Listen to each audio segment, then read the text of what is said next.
throughout my journey, the kind of highs and lows of various things that I've experienced has really led me to understand that actually for our businesses to be running at their optimal levels, we need to be running as people, as CEOs at our optimal levels. And that really is about looking after our energy. It's about looking after our bodies and our minds in the best way for us.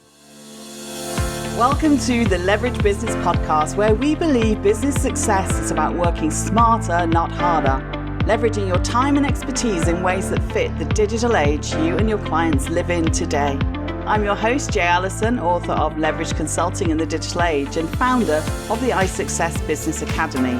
And every week I'll be sharing insights into how you can apply the power of leverage to grow your consulting, coaching, or other expert services business and create true freedom and independent success with mindset, marketing, and money model breakthroughs. Because when you get leveraged, the sky's the limit. Let's go for it.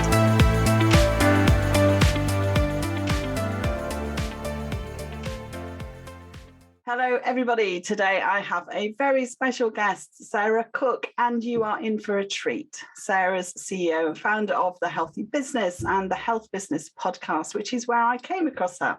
And we really just gelled straight away. We're not far from each other here in the UK either. And we're quite similar in outlook, although our journeys are very different. So I'm really thrilled to have her on the show. And let me introduce you to her properly. And this is where, Sarah, you have to sit feeling in the spotlight while I say lovely things about you. Sarah's a marketing and business mentor. So we're very much in the same space, but she works particularly with ambitious, passion-led female entrepreneurs. And she specializes in providing clarity and strategy to build a high-performance business model that increases financial sustainability and profits without burnout. So that very much ties in with what we're all about here on the Leverage Business Podcast. And Sarah's lived and worked across the world, as have I, and she's also worked in large-scale multinational corporate environments and is an award-winning entrepreneur. So she's really set the benchmark here. She's set up 3 successful businesses. She's experienced the pitfalls and learned how to achieve business and financial goals without compromising your health. And I think that's so important. I think that's what we're all struggling to do, is that balance. So Sarah, welcome to the Leverage Business Podcast. I'm really happy we finally got together to do this interview. I'm very excited to see where our conversation takes us. Wow, what an introduction. Thank you so much for having me. I'm delighted that I'm here today. You're right, it's been a long time coming, I think, hasn't it, for us to be able to find some time and have a proper conversation doing the podcast. It is, and it felt like a meeting of minds when we chatted before, and I was just so excited because, I mean, you've really run the gamut, haven't you, of business models seeking that whole work-life, family sanity thing, that balance that we're all looking for. And I've certainly done a few episodes now on avoiding burnout and life balance, but I know you've got so much to offer here to that discussion. So I kind of picked up, you've sort of shifted your career from corporate brand and sales specialist, I might have this horribly wrong, so you can correct me in a moment, to retraining as a holistic health therapist, building and selling a successful product business, and now a health business coach. And you've been on the road really finding what you call a multi-tiered business model. So I'd like to understand that a little bit more.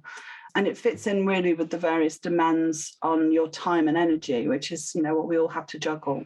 So your focus, let me see if I've got this right, is on taking care of your mind and body and how that translates into the workplace. Tell me a little bit about that sort of hypothesis, that set of principles.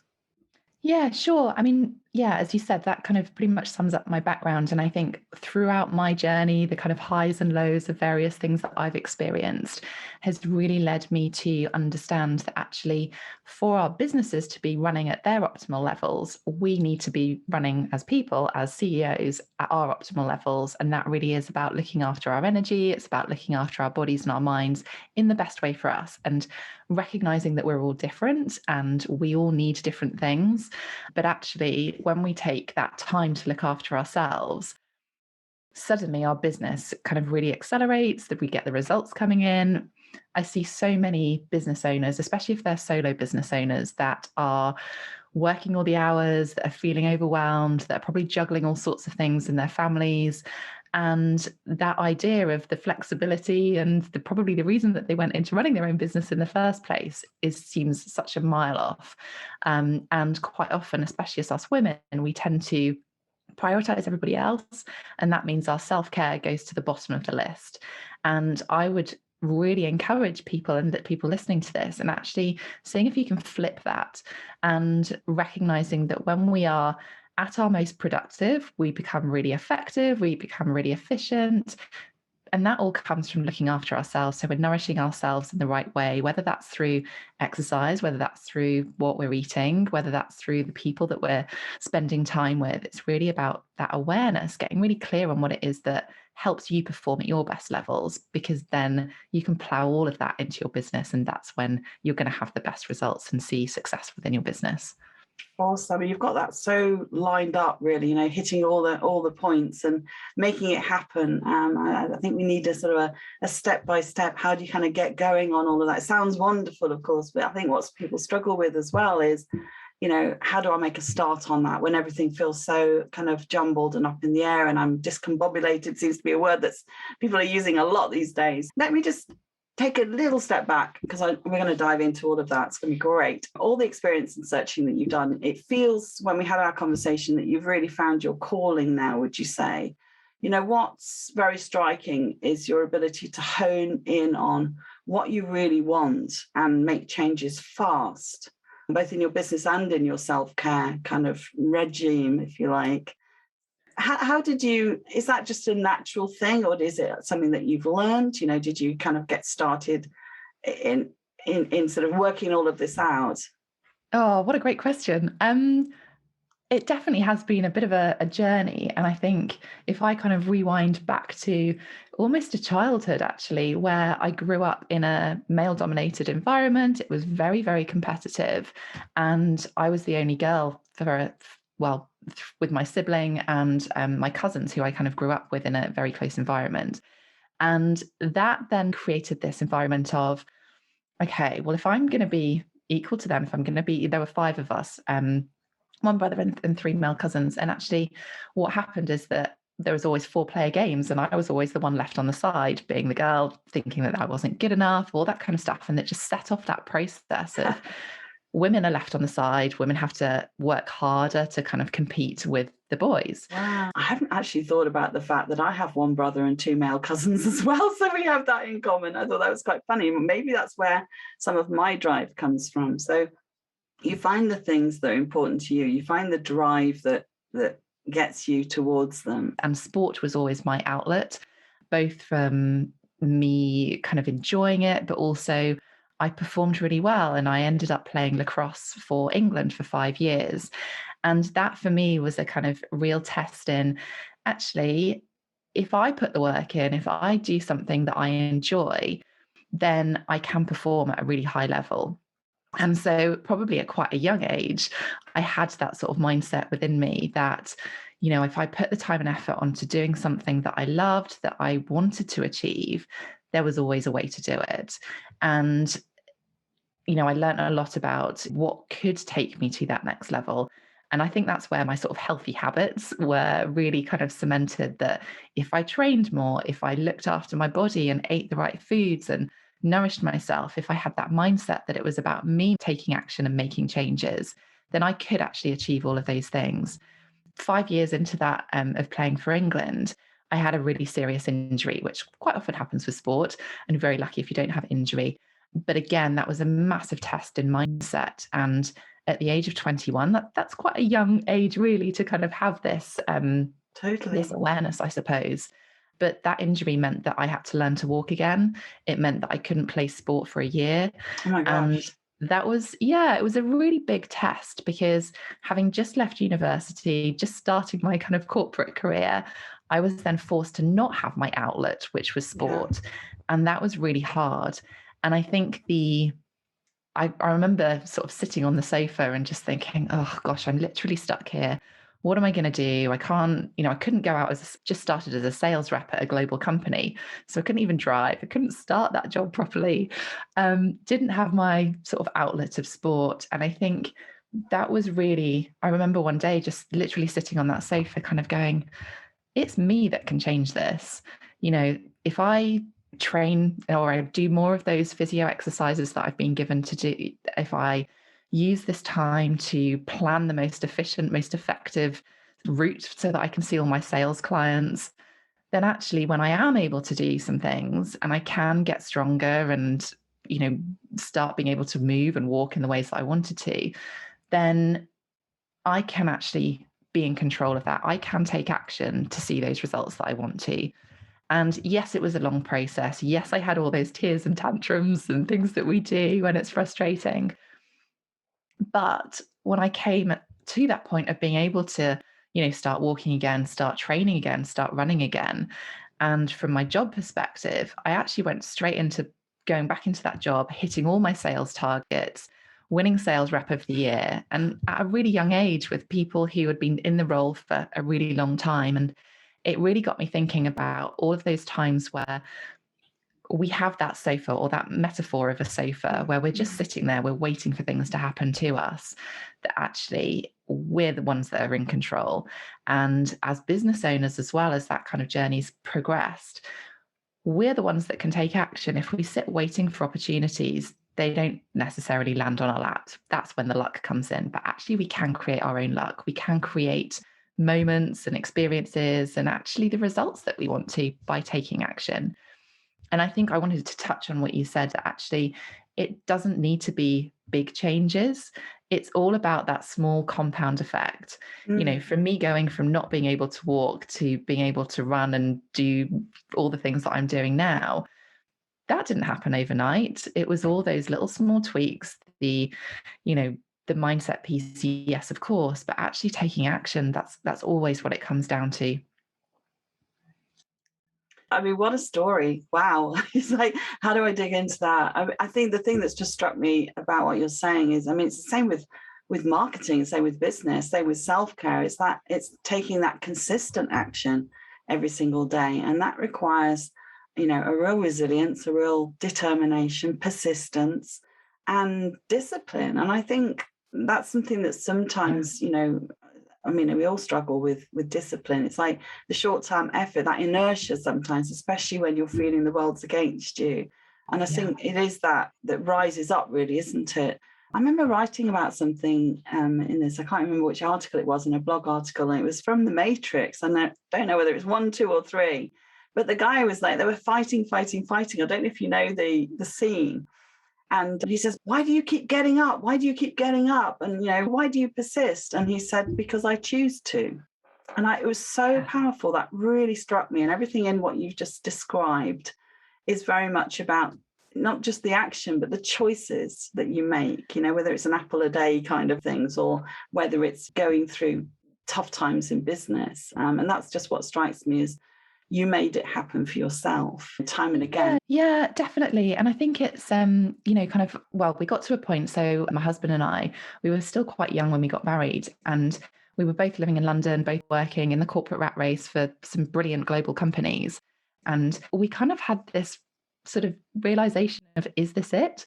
And I think, both of us are quite driven, and that probably comes through from what I've been saying. But we started questioning, at the age of, I think we were sort of 25, 26 at that point. Is this it? Is this really what the rest of our life is going to look like? Kind of on the corporate career, rat race in London. We then buy a house, have kids, and it continues in this cycle. And I guess I had this, or still do have this inner thing within me of, actually, I want more than that. And we made the decision to move the other side of the world. So quite a drastic decision.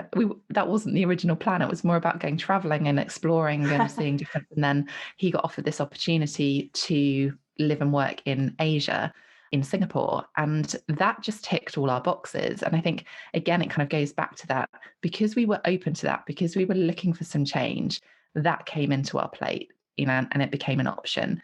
So we relocated. We didn't know anyone over in Singapore. We relocated for what was supposed to be a year. I moved jobs and started working for a different global company out there.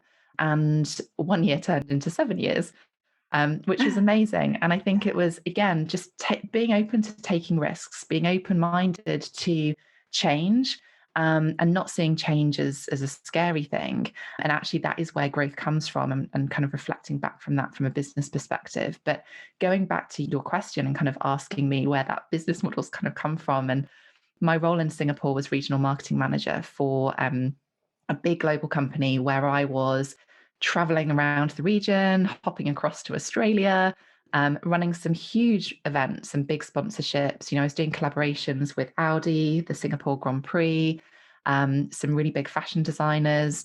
And at one point, I think the height of the travel was 7 events in 7 cities and 6 countries across a Oh, week. gosh. And I just remember thinking, again, is this it? Is this what, I loved the job. It was really fulfilling from being able to, see those marketing campaigns, big multi-million campaigns. And I got to this point of kind of going, actually, I feel like I'm hitting burnout. Like I just feel like I'm being compromised as my energy was low. I didn't feel like me. And then I found out that I was pregnant. And that completely changed my priorities because I was like, actually, it's not just me I've got to look after. There's this little thing that I'm growing inside me that needs me to be looking after myself. And being an expat in Singapore, we only had 2 months maternity leave at that point. I think it's changed now to slightly longer. But without having family and friends kind of out near me, going back into that corporate space wasn't really an option unless I put him into full-time childcare. But 6 to 8 weeks after giving birth, which was the most horrific birth, and he nearly died. And again, that was another kind of catalyst for me really assessing priorities of kind of going, what is important and how do I want to run my life? And yes, I want to do a job that, I enjoy doing, but actually at what cost? And again, reflecting back on my sporting injuries and the health side of things, that side, it came down to me making that decision of actually, I still wanted to work. I love being a mum, that will never change. But for me to feel completely fulfilled, I needed to do something else. And I remember after a night feed, I think it was about 4 o'clock in the morning, and just thinking, I've got to do something. And that's when I decided to retrain as a holistic therapist, having got that interest in, sports massage and therapies and how that really helped me on my recovery journey, but also the importance of when we look after ourselves, that actually helps other people as well. So I never planned on turning that into a business. It was me doing something for me, of something that I was interested in learning about. But because of the way the course was set up, I had to do various practical assessments. And those people who I was doing those sort of case studies on kept saying to me, when can we come and see you again? When are you starting this up? And I was like, oh. And that really kind of set that trigger off of going, actually, I can do this flexibly around, well, I only had one child at the time. And I could do that flexibly. I could run a business. I could do something for me that gave me that fulfillment, obviously brought some money coming in. It allowed me to travel back to the UK to see friends and family. But what I hadn't expected was that I became fully booked within 5 months. And I think using all of my experience from marketing and the corporate, I kind of knew what I needed to do. And fully booked is something that I know a lot of people kind of aspire to. And, I was really proud of it and really proud of doing it so quickly. But what I hadn't expected was all the other issues that come from being fully booked. I'd hit that income ceiling. I actually lost the flexibility because I wanted to help as many people as I could do. And I was hugely trading time for money. I was saying yes to clients just to fit them in at all hours of the day. And I didn't have that time with my family that I wanted to. And also, when I was traveling back to the UK or we were traveling on holiday, I couldn't earn any money because I wasn't there in person to be able to, see clients. And that then meant that I wasn't able to help people in the ways that I wanted to. So that really got me thinking about how I could continue to grow, continue to scale. You've probably guessed by now that I'm fairly competitive and I have that drive and want to, want to succeed. And that then, sort of thinking about ideas on ways that I could help more people, but still have that flexibility, that business model that I craved. And I then set up a product business that complemented the therapies. So it was a product and gifting business that helped more of my clients, enabled them to, look after themselves as well. And that went from strength to strength as well. And that suddenly became, won lots of industry awards. I had celebrities that were endorsing the products. And that was great. I loved doing that. And again, that kind of hit that tipping point because people were saying, well, how have you done this? How have you, built up two businesses and, you're doing really well with that. And that then got me thinking that actually all my experience over the last 20 odd years, I can help even more people. And that's really when the sort of coaching and mentoring side of the business came into it. But what I realized is that I couldn't do all three of those businesses because I was starting to then trade time for money again. I was losing that flexibility. So all of that sort of journey has then led me now into focusing much more on the mentoring and the coaching side of things. I sold the product and gifting business about 18 months ago. And I'm loving what I'm doing because I'm now able to channel all of that support, all of my knowledge into helping other people grow and scale their business. And because of my sort of health knowledge and my health experiences, all the kind of ups and downs that I've experienced with burnout and, injury and, even just that mum juggle has enabled me to really help people, as you said, what I call a multi-tiered business model, which is really about having different offerings at different price points, some of which you are there and present, and others you're not there and present. So semi-passive, passive income streams that are available that people can buy from you, but also that scales up into, whether it's memberships, subscription boxes and products, or whether it's kind of group programs and one-to-one side of things. So there are so many different opportunities within whatever niche you're in. And I think that's where I get really excited because I've got the experience from product as well as service, that I can really help people spot opportunities and really help them develop a business that works for them. And I'm not at all about a cookie cutter approach. It depends on what people's lifestyle goals are, what their financial goals are, and really helping them build a model that works for them, because that's what it's all about. When we're running our own business, it should be fun, it should be exciting, it shouldn't have to compromise our health. And that's something that I'm really passionate about. So yeah, that's kind of where I've then created my business model that works for me, that enables me to go and do my exercise when I need to and want to. It enables me to take time out with the kids and, different things as well. So so that's, I suppose, a bit of a plotted history as to where I've got to now and how I'm helping people.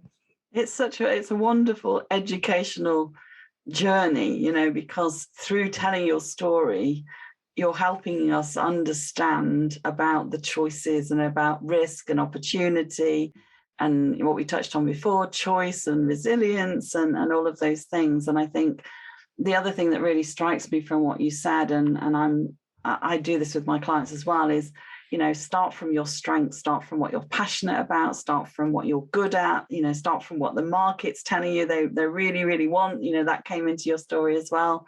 I absolutely love it. And the other thing that popped out was at the beginning when you were saying about there's success and there's success at any cost. And it's whether or not we're prepared to put up with the personal costs, the sacrifices. I mean, there's people who work very, very long days, even in a corporate job, who are seen to have gone up the ladder and they're earning great money. But they may be fine if they're single, but as soon as you have a family, everything else gets squeezed. And it's about those choices about what you want to spend your time doing. I can't go and see family and friends because I'm too busy. Is that okay? And I think the other thing that's come out for me, there's been a lot over COVID, and we'll touch on that in a moment, around, reevaluating your life purpose and all of those sort of things, and also around self-care, because people have had more time for self-care.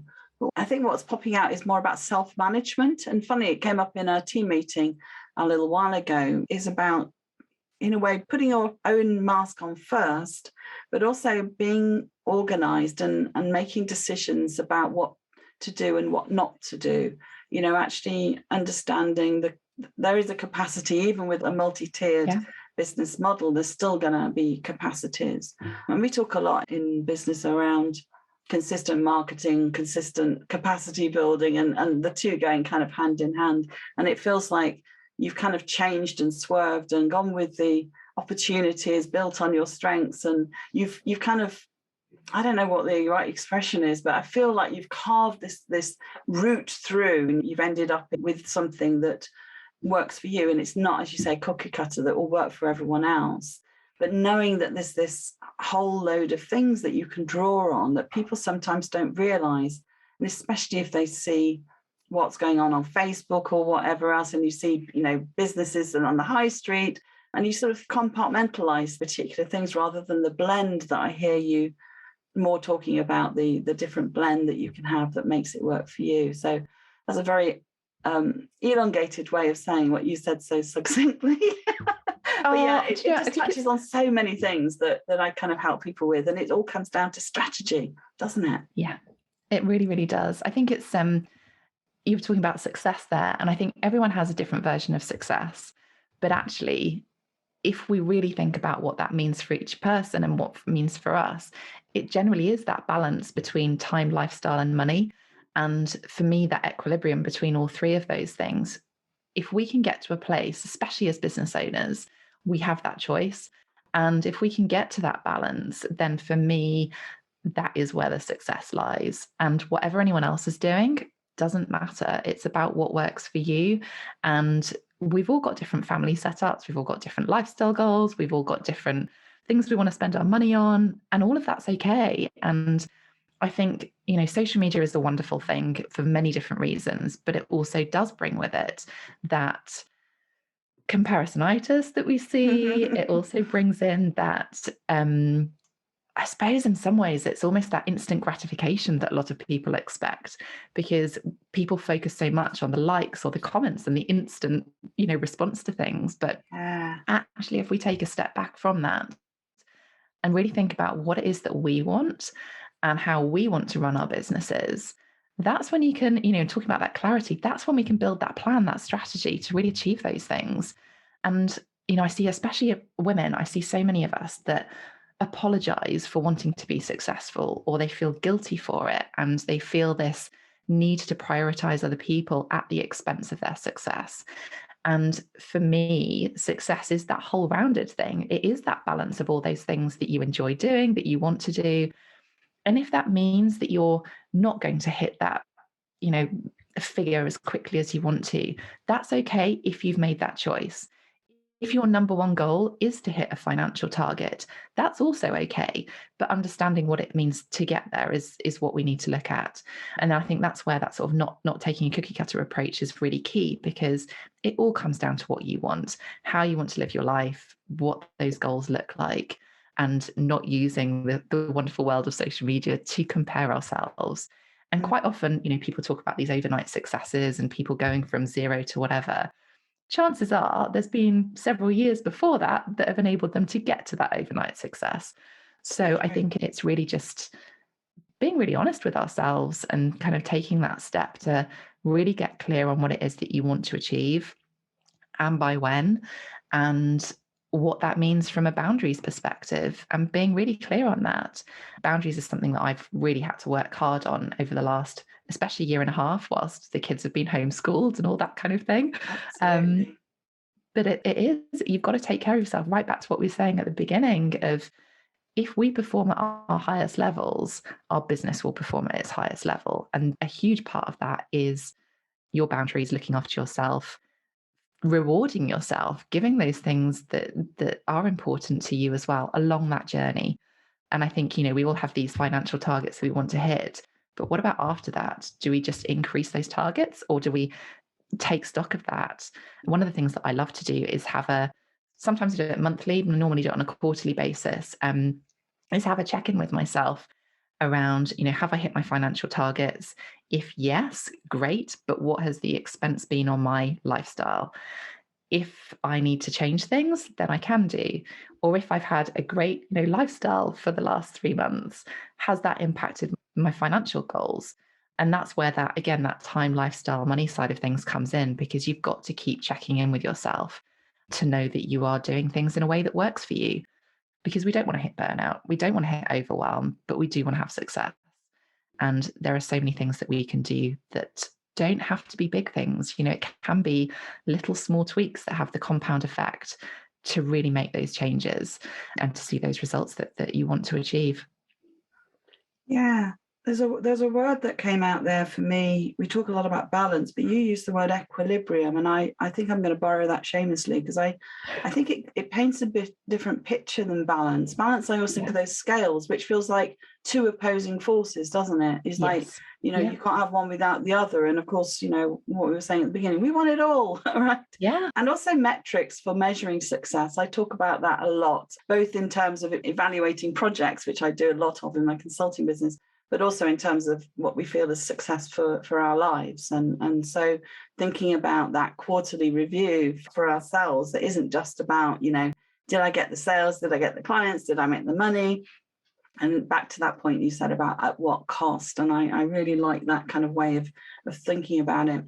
I think we both work in similar ways with our clients is we start with strategy. And of course, in strategy, we talk about goals a lot. What are the goals that we're working towards? We always start with like a 7-year vision. I think we touched on this when we talked before, because you can be super successful in business and not end up feeling that you've got what you wanted. And that's where you get to that point where you say, is this it? It's like, I've worked so hard and I've landed somewhere I actually don't want to be.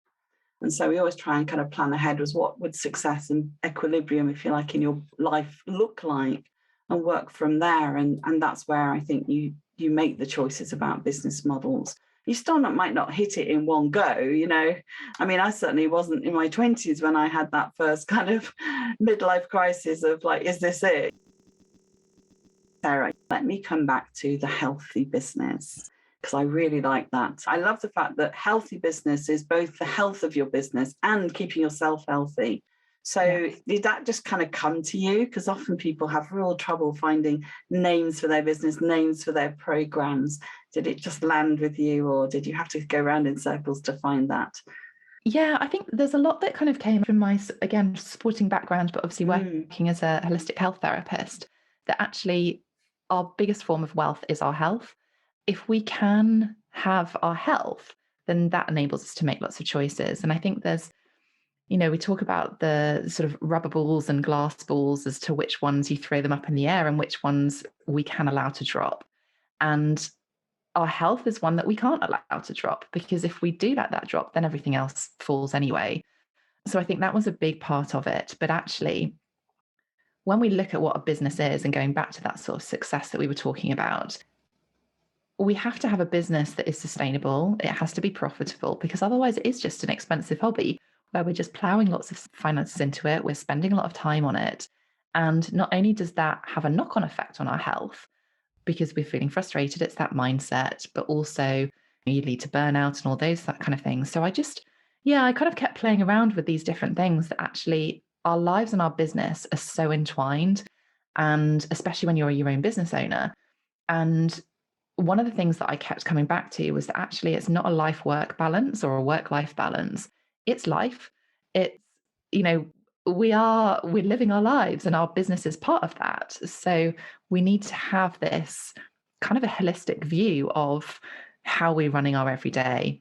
And holistic means different things to different people. And that's kind of where I settled on health, because actually that means a lot more to people, that when our business is healthy, it is profitable, it's sustainable, it runs on its own. As a CEO, we can take time out of it and it's still going to generate the income. And that's where that sort of multi-tiered business comes in, is that we need to have that recurring revenue. We need to make sure that we can take time out, because that's what the last 18 months has kind of shown to us with COVID, is that if you have to take time out, whether you get sick or you're having to look after your children, or if you're forced to close your doors, if you just work with people in person, then you don't have a business that's sustainable. And for me, that was a really kind of key thing, that actually it's not just the bad stuff that can happen. As business owners, we want to take holidays. We want to be able to choose how and when we work. We want to be able to see our friends, or, go for those lunches, or even take time out for self-development and go on courses and all that kind of stuff. But we still need to have the money coming in. And again, that's what makes it sustainable. So it was that real mix of, for us to have that high performing business, the one that's going to get results, the one that's sustainable, it's got to be a healthy business. But for us to get there, we as the CEO need to be healthy as well. We need to perform at our best levels. We need that energy. We need, to be creative. We need to be efficient with the time that we do have, because there's so many things we can do as business owners. And it comes down to that intention, I think. So yeah, so that was sort of where the healthy business really came from. And it's opened up a lot of conversations around having that healthy business, but doing it in a way that doesn't compromise your health. And I imagine it's empowering to people to hear you say that, because it's almost like, oh, thank God, I've got permission finally to take care of myself and to, Yeah. set my boundaries and to say no to things. And I really like that. I think people just aren't doing that enough. Obviously, working with a coach is part of that. I mean, we'll say that because we're, business consultants, business coaches. I think we do sometimes need that other person. If you haven't, if your partner is outside of the business, they'll be looking at taking care of you as your a family member, but they don't necessarily think about how that equates into business terms. The other thing that I wanted to touch on is just a reminder that we talked about this life balance, not work-life balance, with Monique Wells. I did an interview with her, episode 40, and she talked about push energy. I have another friend who talks a lot about high achievers and how we're always kind of pushing ourselves, and we say yes to things. My mum used to say, if you want something done, ask a busy person. It's sort of funny, isn't it? So I think all of that's very important, to have almost that permission that it makes sense and it's not selfish. It's about high performing business. The thing about sustainable and high performing, it feels like they're sort of opposite, doesn't it? It's like, if it's going to be sustainable, it feels like you have to sort of settle for less. So tell me a little bit about the difference, if you like, between growing a business and scaling a business from the sustainable business point of view. What's your take? Yeah, I think it goes back again to how you want to run your business, but I think also being open to having people to support you. We will have our own zones of genius. None of us are amazing at everything. None of us ever will be amazing at everything, as much as we potentially want to think that. And for me, it comes down to taking that CEO approach of running a business, that if you can, whether it's outsourcing to different people, whether it's growing your team, you don't have to run your business on your own. And that comes across whether it's team within your business or externally from your business. One of the first things that I did was outsource my cleaning, because as much as I can do that myself, it's not my zone of genius. I don't particularly enjoy it. On the flip side, I quite enjoy ironing, which is a different one, but and I know a lot of people find that quite interesting. Yes, lets your brain go somewhere else, doesn't it? And you're just doing something mundane, like ironing. I can do it on autopilot, and it's kind of my thinking time. But cleaning is one of those things that actually enables me to spend more time in my business or spend more time with my children. I know that I've still got a clean house, and I don't see my cleaner as a luxury. I see her as part of my team. Because it enables me to focus on the things that I'm good at, and it enables me to have that time back. Similarly, I have 3 people that work for me. So I have 2 VAs and I have someone who edits my podcast. And I'm looking at getting someone else as well for something completely different. That for me is when you can start scaling. Yes, you can grow to a certain point, but then you will hit that tipping point where you're like, actually, I am trading time for money again, where there are so many things that I'm doing in my business, which is meaning that I'm not able to work on my business. And for me, it goes back to, looking at where your strengths are, looking at which bits you value, but also not being afraid to bring people in. It's really hard. And I get this. And when I first started outsourcing, I found it really hard to let go of those things, because it's your baby, it's your business, and you want to cover everything. But actually, if you are looking to scale your business and you are looking to help more people or have more impact, you can't do that completely on your own unless you've got people to support you. And that is not a bad thing at all. In fact, it's actually a good thing, because you are enabling yourself to focus on that zone of genius. You're enabling yourself, you're empowering yourself to say yes to more things that feel more aligned. And I love what you were mentioning about boundaries and saying no to things. It's really interesting when we feel guilty saying no, but actually saying no enables you to say yes to other things. So it's just thinking about that from a much broader perspective, more of that CEO approach that enables you to scale. And going back to, what are your goals? Not everyone wants to scale their business. Not everyone wants to have, lots of people working for them. And that's okay too. But I think it goes back to that clarity of what your goals look like.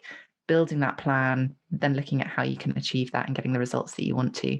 Yeah. And for those that are interested in how to get started with outsourcing, I had a wonderful interview with Selena Johnson. I think it was back in episode 24, how to hire the right assistant, looking at when and where and who to hire, what order to do things in. So that's quite a practical step-by-step in that episode if you're looking to get a start on that.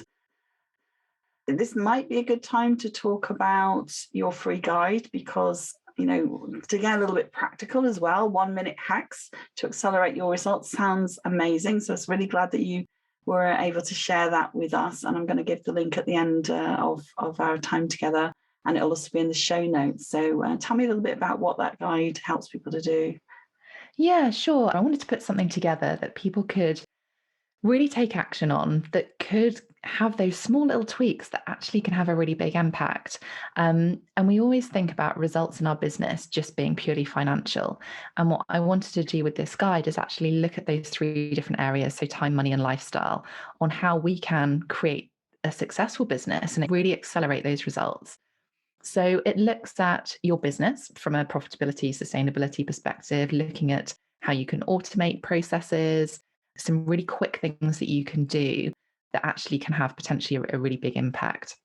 It also looks at how you can utilize your time better. So looking at efficiencies, looking at how you can become more effective, looking at how you can use your time more wisely to get those results. So you're focusing on the right things at the right time. And it also looks at how you as a person can have more energy to do those things. So it gives different ideas, different tips, different hacks on how you can feel more energized, how you can feel healthier, how you can nourish yourself. And there's a bit of a mix of self-care in there. What I tried to make it is that it was a practical guide. It's not a preachy guide at all. It's more giving you some suggestions that you can add into your daily lives to make some small little tweaks, small little changes that, as I said, can have that compound effect to really make a difference, enables you to accelerate those results, because working harder is not what it's all about. It's about working smarter and doing that in a way that means something to you, that you can add into your daily lives. If there will be lots of things in there that you think, oh, I'm not sure about that. I'm not sure if that's going to work for me. And that's okay. I think I'm trying to think how many. There's probably nearly 100 different things in there that you can try, just different things that you can test. And I'm not expecting you to do them all overnight. That's not at all what I'm saying. But really, and I've broken it down into sections. So if you feel like you're procrastinating, as an example, there's some different ideas in there to do that. If you're feeling like you need some more energy, if you feel like you could make one of your products or your services more profitable.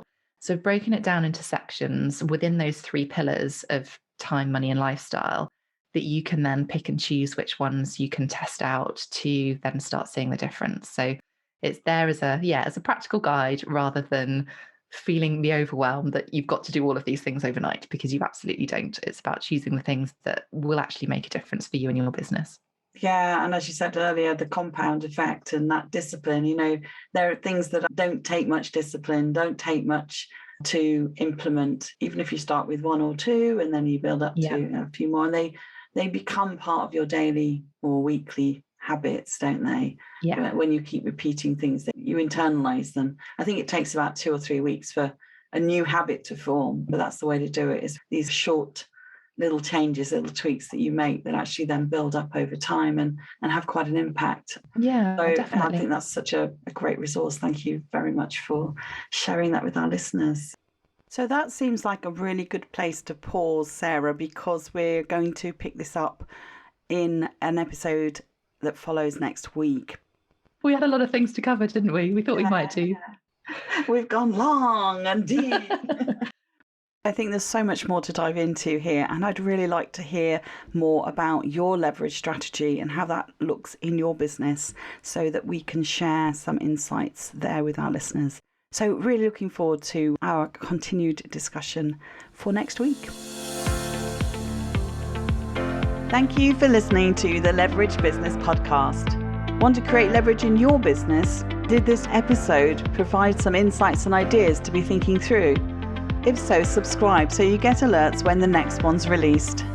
If you want to learn more or would like help and support with building a leveraged business that achieves true freedom for you, then head over to jallison.com/podcast to find all the resources and links that go with this show on my website and to join our iSuccess community. And if you're enjoying our content, it would be great if you could pop into Apple Podcasts or the app you listen from and leave me a rating and review. Everyone makes a difference to improving our rankings. So thank you if you've done that already. I appreciate you.